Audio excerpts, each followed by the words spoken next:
Asas pengajaran Gereja Gerakan Pentakosta bab 1 bagian B. Bagian B. Alkitab diilhamkan oleh Roh Kudus. Alkitab diilhamkan oleh Roh Kudus.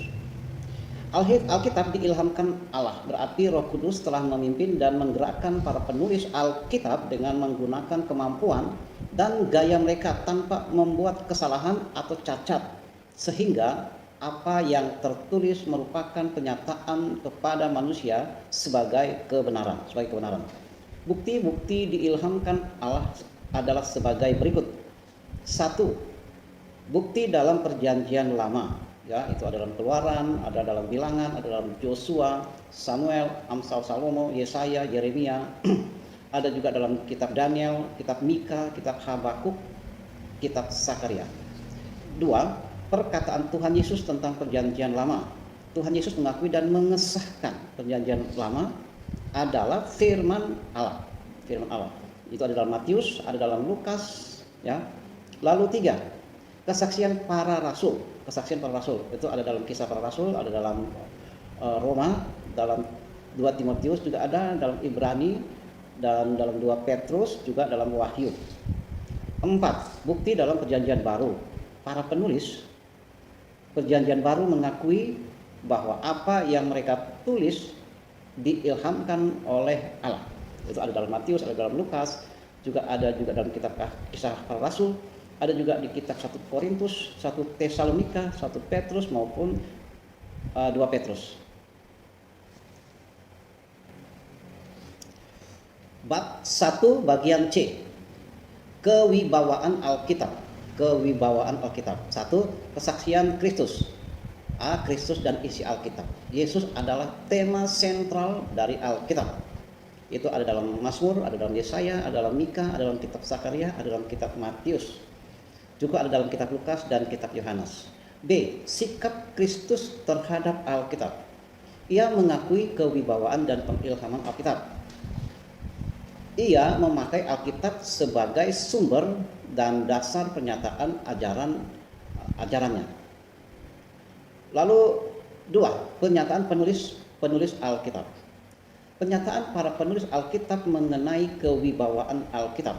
Ya, itu ada dalam Keluaran, ada dalam Samuel, ada dalam Raja-Raja, ada dalam Mazmur, Yesaya, Yeremia, juga dalam Yeskiel, dalam Mika, Sakaria, juga ada dalam Matius, ada dalam kitab Markus, ada dalam kitab Kisah Para Rasul, ada juga dalam kitab 1 Korintus, ada juga dalam 2 Timotius. 3. Alkitab adalah mutlak tidak dapat salah. Alkitab mutlak tidak dapat salah. Alkitab adalah mutlak tidak dapat salah. Ya, itu ada dalam Mazmur, ada dalam Yohanes, ada dalam kitab 2 Petrus.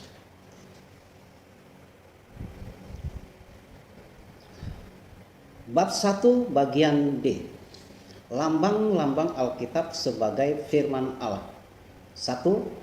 Alkitab dilambangkan sebagai cermin. 2. Lambang-lambang Alkitab firman Allah dilambangkan sebagai benih. 3. Firman Tuhan Alkitab dilambangkan sebagai air. 4. Alkitab firman Allah dilambangkan sebagai pelita. 5. Alkitab firman Allah dilambangkan sebagai pedang. 6. Alkitab sebagai firman Allah dilambangkan sebagai emas. Sekarang bagian ke-7. Alkitab firman Allah dilambangkan sebagai perak. 8. Alkitab firman Allah dilambangkan sebagai susu dan makanan. 9. Alkitab firman Allah dilambangkan sebagai godang. 10. Alkitab dilambangkan atau Alkitab firman Tuhan dilambangkan sebagai api.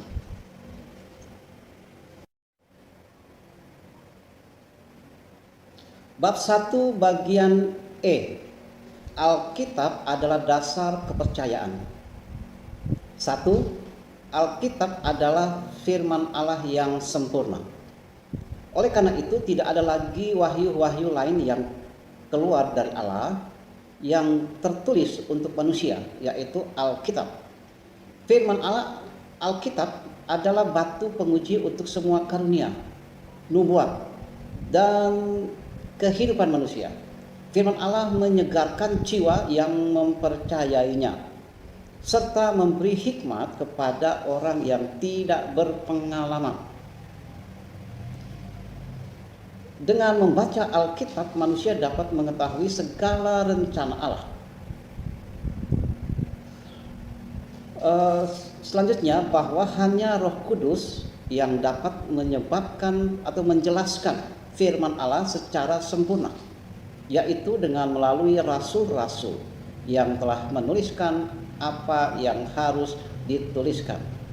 Dan karena manusia duniawi tidak dapat menerima apa yang berasal dari Roh Allah, oleh karena itu Roh Kudus memberikan kuasa penuh kepada pemberita firman-Nya yang telah dipenuhi oleh Roh Kudus, supaya oleh kesaksian mereka dan kesaksian kita manusia diyakinkan untuk mengenal dosa dan untuk percaya kepada Yesus Kristus, dan supaya jemaat Tuhan dapat dibangun. 2. Alkitab adalah firman Allah yang kekal, Alkitab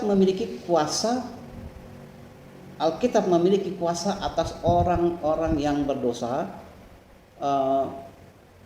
sebagai alat penyelamatan, penghukuman, penghakiman, dan juga kuasa atas orang-orang percaya.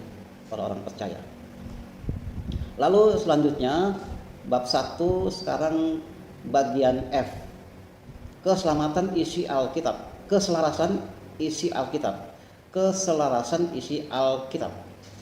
Dari kitab Kejadian hingga kitab Wahyu, Alkitab terus-menerus memberitakan satu hal, yaitu pembebasan manusia dari hutang dosa melalui kematian Tuhan Yesus. Perjanjian Lama memberitakan pengharapan akan kedatangan Yesus, dan Perjanjian Baru menyampaikan tentang penggenapan dari semua pengharapan yang dijanjikan dalam Perjanjian Lama. Saudara-saudara yang kekasih, perlu kita renungkan, yaitu kalau saja Alkitab ini ditulis oleh satu orang dalam satu kurun waktu tertentu, singkat, bukan hal yang istimewa kalau isinya selaras dalam semua uraiannya. Renungkan kenyataan yang sebenarnya, bahwa yang pertama, Alkitab ini saudara ditulis oleh lebih dari 40 orang yang sangat berbeda latar belakangnya. Lalu Alkitab ini ditulis dalam kurun waktu lebih dari 1.500 tahun, kurun waktunya yang sangat luas sekali itu, panjang sekali, lama sekali. Lalu berikutnya, para penulis bukan satu bahasa, itu dari 3 bahasa besar saat itu yang berbeda, walaupun di sekitar itu juga banyak bahasa-bahasa, tapi dalam bahasa yang besar ketika itu ditulis atau mereka menggunakan 3 bahasa besar, yaitu bahasa Aram, bahasa Ibrani, bahasa Yunani. Berbeda sama sekali.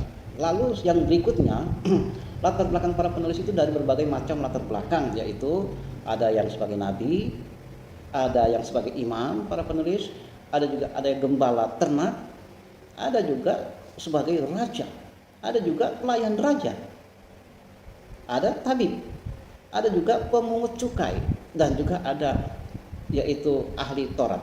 Berbagai macam latar belakang penulis.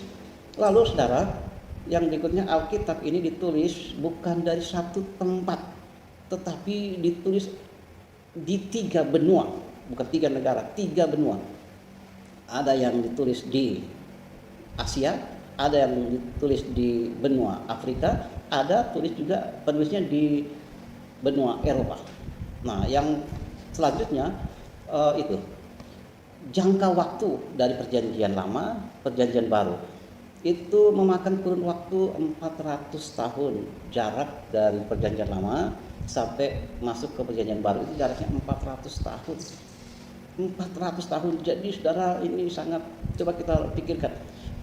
Isi Alkitab walaupun ditulis dalam latar belakang yang sangat berbeda, bahasa yang berbeda, tempat yang berbeda, isi Alkitab tetap merupakan satu kesatuan yang selaras, bagaikan batang, ranting, daun dalam satu pohon yang begitu bisa menyatu. Bagian-bagian dalam isi Alkitab terjalin dalam satu kesatuan isi. Seluruhnya mengarah kepada anugerah, kepada pemberitaan, mengarah kepada pemberitaan pengajaran tentang Yesus Kristus serta keselamatan yang dianugerahkan Tuhan Yesus kepada manusia. Inilah buku dari segala buku. Sesungguhnya Alkitab adalah firman Allah yang kita harus percaya dan melakukannya. Ini adalah buku Allah yang sempurna.